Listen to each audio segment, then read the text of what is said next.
Bonjour et bienvenue pour cette vidéo où nous allons tester la Porsche 991 GT3R sur différentes simulations. On va commencer avec Project Cars 2, ensuite Restroom Racing Experience, Assetto Corsa et ensuite Assetto Corsa Competizione.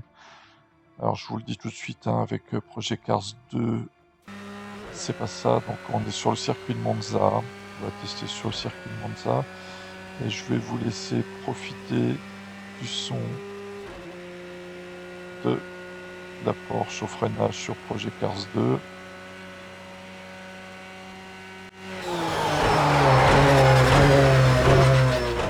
Voilà, donc c'est pas terrible du tout, on a l'impression d'avoir un son un petit peu 8 bits, 16 bits, enfin bon, quelque chose de vraiment pas terrible.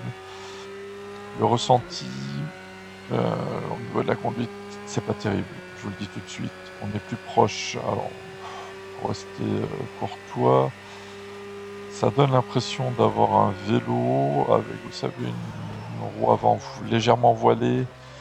Hein, vous prenez un peu de vitesse, et puis cette roue avant de votre vélo qui vibre, vous vous sentez pas à l'aise, c'est un peu ça. Donc on sent pas du tout les freinages, la glisse, je n'en parle même pas. Alors bien sûr, on est sur une sim arcade, hein, c'est pas non plus un simulateur pur et dur, un Project Cars 2. Alors je le garde quand même sous le coude parce qu'il y a quelques voitures avec lesquelles je m'amuse plutôt bien sur cette simulation entre parenthèses. Mais sinon non, c'est relativement joli. On se rapproche graphiquement de l'Assetto Corsa Competizione. On a beaucoup de voitures, on a beaucoup de circuits, hein, c'est beaucoup plus rempli qu'un Assetto Corsa Competizione s'il fallait comparer. Mais bon, au niveau sensation de conduite, c'est pas ça. Alors je ne dis pas que le force feedback est mauvais, hein, loin de là, hein, il y a moyen de le régler, de modifier quelques fichiers, etc. pour trouver quelque chose de plutôt sympa. Alors bon, le premier tour n'est pas très bon, pourquoi? Parce que déjà, l'avant-dernier virage, enfin le dernier virage avant la ligne droite, je l'avais un peu loupé.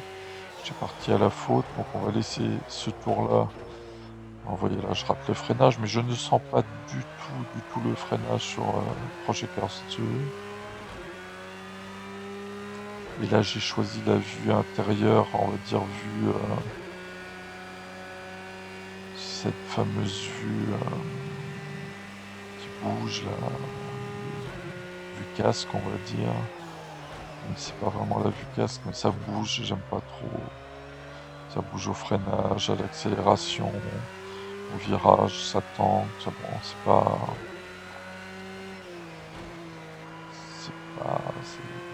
top. Bon, là, bon, il me dit carrément que le tour va être supprimé, j'ai trop mordu. Alors, au niveau des temps, on va bon, j'ai pas fait des super temps hein, sur Project Cars 2. Là, je crois que je tourne en 1,55 quelque chose. À la fin de cette vidéo, je vous montrerai un petit peu les véritables temps sur les saisons 2017-2018 en blanc-pain sur Monza. Voilà, vous verrez les temps des vrais pilotes pendant les qualifs, etc. Voilà, vous voyez, je pars carrément au large.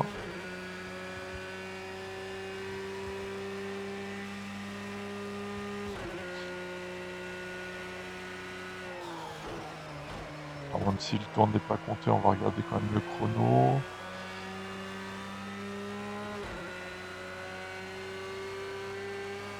Alors, au niveau du chrono, 1,55, ça c'est sûr. 283, allez, on passe à la prochaine sim. Voilà, nous voilà avec Restroom Racing Experience, une simulation que j'aime beaucoup. Très bon ressenti, bon force feedback, il faut bien le régler bien sûr, mais il est très bien, il est très bon. Les sensations sont excellentes, il y a masse de voitures, masse de circuits, Bon, bien sûr, le système économique du jeu fait qu'il faut tout acheter. Bon, c'est pas un jeu qui est ouvert comme Assetto Corsa, mais vraiment, moi je le trouve très bon. Les sensations sont vraiment très bonnes. L'IA est plutôt bien foutue. Elle peut être agressive, c'est sûr, mais elle fait pas non plus des trucs un petit peu incompréhensibles comme on peut le voir actuellement sur Assetto Corsa Competition où l'IA là est vraiment... Il y a un truc qui va pas. Bon, alors je vous le dis tout de suite, hein, ce tour n'est pas parfait, c'est pas le but de faire du grand pilotage. Je n'en suis peut-être pas capable non plus. Disons qu'on va essayer de faire un tour propre. Voilà. Il n'y a pas trop de setup non plus.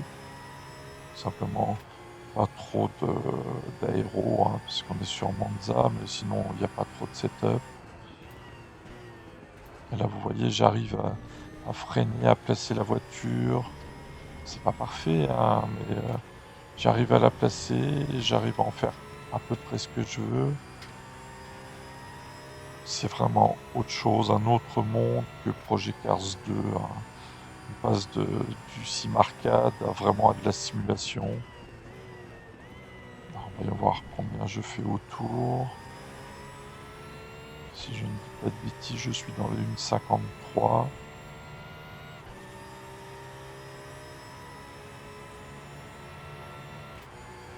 Alors, 1,53, 715. Peut mieux faire. Bon, là c'est sûr, on peut mieux faire avec un petit peu de setup et en attaquant un petit peu plus. Allez, on va passer à la simulation suivante. Allez, nous voilà dans Assetto Corsa, toujours la 991 GT3R. Assetto Corsa qu'on ne présente plus, donc c'est une simulation qui est bien à conduire. Vraiment une très bonne simulation et surtout ouverte au mode. Alors on peut y trouver une pléthore de modes, un nombre de circuits impressionnant. Au niveau des voitures c'est pareil, plus d'autres modes graphiques et j'en passe. Alors on a du mode excellent, du bon, du moins bon, du catastrophique et du vraiment très catastrophique. Il y en a pour tout le monde. Je pense que c'est peut-être aussi ce qui fait le succès d'Assetto Corsa et qui, je pense, va rester encore longtemps dans le cœur des gens parce que vraiment c'est ouvert, hein. On n'a pas besoin de banquer à chaque nouvelle voiture ou nouveau circuit, mais il y a une inégalité entre la qualité des modes et des modeurs forcément. Bon, c'est à vous de faire le tri. Mais sinon, au niveau sensation de conduite, personnellement, je trouve assez proche de Race Room Racing Experience, quand le mode voiture au circuit est bon, hein, bien sûr. Le force feedback est vraiment pas mal, un petit peu différent de Race Room Racing Experience, mais c'est vraiment très bon. C'est une simulation que j'aime beaucoup. Alors, personnellement, mais ça reste personnel, j'ai une petite préférence pour Race Room Racing Experience de Sector 3 Studio. Simplement peut-être parce que c'est plus homogène. Alors bien sûr, on est obligé d'acheter leur voiture, leur circuit. C'est pas ouvert comme Assetto Corsa. Mais du coup, la qualité est plutôt bonne. Elle est toujours bonne, quoi. On peut pas avoir de mauvaises surprises. Bon. Mais sinon, je vous avoue, je roule quand même énormément sur Assetto Corsa. Alors malheureusement, dans la vidéo, vous verrez pas le tour complet, la lancée, même si les pneus sont pas chauds. J'ai eu des soucis avec la vidéo, ça a bugué. Malheureusement, je ne peux pas la refaire de vidéo parce que mon ordinateur, où j'ai mon système de simulation, enfin mon volant, etc., est démonté, si vous préférez. Il est en entretien. Je vide mon circuit de water cooling, je ne vais pas rentrer dans les détails, mais donc le temps que je remonte tout ça, que je refasse une vidéo, va se passer quelques jours. Donc du coup, je vous mets la vidéo de lancement du tour, et puis je la coupe juste avant que ça bug. Sinon, j'avais fait un temps de 1,53 3, 972, un tour avec quelques fautes, et puis pareil, j'ai pas attaqué, il n'y avait pas de setup. Bon, pareil, je pense que je dois descendre sous les 53 sans trop de soucis, une 52 peut-être même moins, je sais pas. À voir. Bon, après, j'ai pas trop travaillé ni le circuit ni les setups pour le 980 GT 3R, que ce soit sur Race Room, Assetto Corsa ou même Projet Cars 2. Donc là, on arrive sur la fin de la vidéo, donc on va passer à Assetto Corsa Competizione. Là, vous allez voir, c'est vraiment encore autre chose. Alors, nous voici avec Assetto Corsa Competizione, toujours la 991 GT3R. Pour moi, Assetto Corsa Competizione, en tout cas avec cette voiture, hein, série blanc-pain, on est un cran au-dessus de Race Room Racing Experience et d'Assetto Corsa. Je ne vais même pas parler de Projet Cars 2, on va l'oublier, hein, c'est autre chose. Alors on a un cran au-dessus, c'est pas non plus, il n'y a pas un gouffre, hein, faut pas croire. Race Room Racing Experience et Assetto Corsa font très très bien le job, faut pas croire. Assetto Corsa Competition va nous apporter des graphismes bien plus léchés, hein, bien sûr, et une espèce de finesse, un ressenti vraiment. On sent bien les freinages, les blocages, les glisses, on peut bien travailler son freinage dégressif. C'est bien plus précis que Race Room Racing Experience et Assetto Corsa, même s'il n'y a pas un gouffre, hein, faut pas rêver. En tout cas, c'est un peu comme si on passait d'une bonne paire de baskets à des chaussons hyper confortables. C'est un peu ça l'idée. Du coup, on est beaucoup plus en confiance avec la voiture, on attaque plus facilement. Ça vient peut-être aussi des pré-réglages, des setups proposés par l'ingénieur. Il y a 3 setups, hein. Il y a un agressif, on va dire un sécure, hein, et un autre pour l'appui. Mais ces 3 setups-là sont bien fixés pour chaque circuit. C'est-à-dire que si vous choisissez le setup agressif à Monza, vous aurez un setup vraiment fait pour Monza.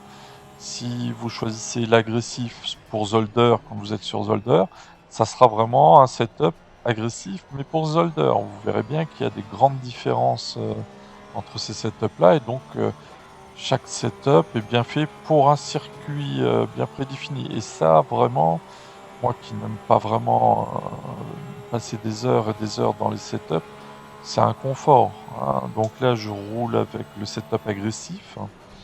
Bon, j'ai peut-être, je sais pas si j'ai laissé le track control à 2 ou 3, je sais plus, et l'ABS, je vois plus, à 3.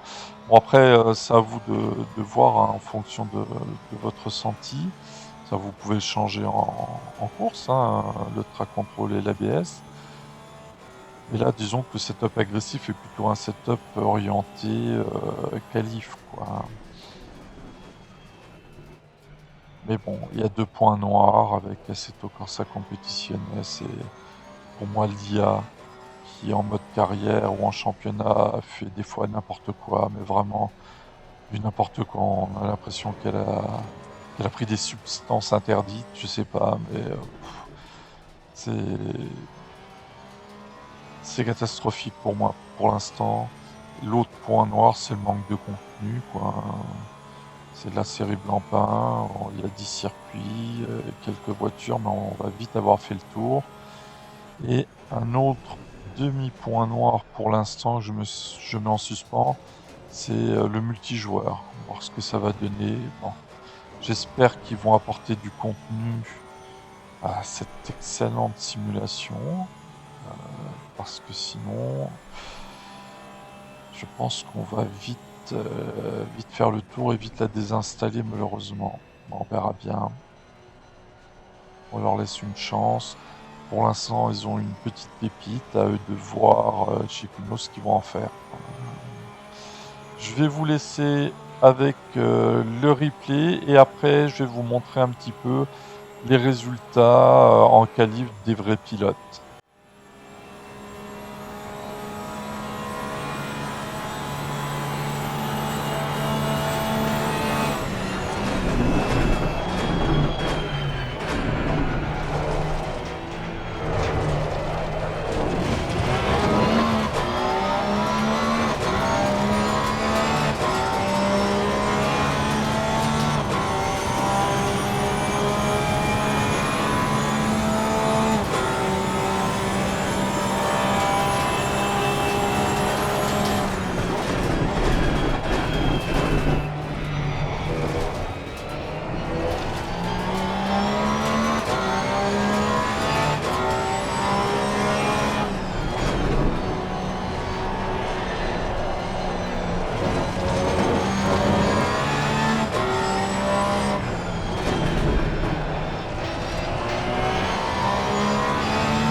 On va les temps donc année 2017 Monza qualification 1, donc des vrais pilotes en blanc-pain. Vous verrez les meilleurs pilotes descendre en dessous de 1,49 et moi avec mes 1,52 350 je serai en fond de grille bien sûr. Et on va regarder aussi pour l'année 2018. Je vous souhaite donc une bonne fin de journée ou de soirée. N'hésitez pas à commenter cette vidéo, positif ou négatif, tout est bon à prendre et je vous dis à une prochaine. Ciao tout le monde.